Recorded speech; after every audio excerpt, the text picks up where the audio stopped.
আমরা গল্পে তো শুনেছি সবচেয়ে বুদ্ধিমান প্রাণী শিয়াল। তো মানুষ শিয়াল পোষে, কুকুর কেন পোষে?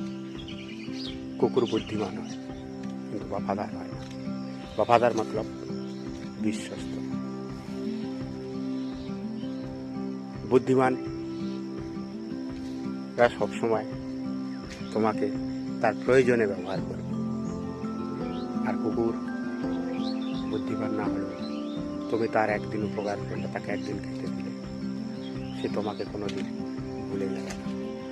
এতটাই বিশ্বস্ত সে তোমাকে পুরো দিন, পুরো জীবন, সারা জীবন তোমার বিশ্বস্ত হয়ে তোমার বাড়ির পাহারা দেবে, তোমাকে পাহারা দেবে। তাই মানুষ শিয়াল না পুষে কুকুর পুষে। কুকুরের প্রভুভক্তি, বিশ্বাস শিয়ালের থেকে অনেক বেশি। তাই গল্পের বুদ্ধিমান থেকে বিশ্বস্তের ভরসাই দুনিয়াতে বেশি।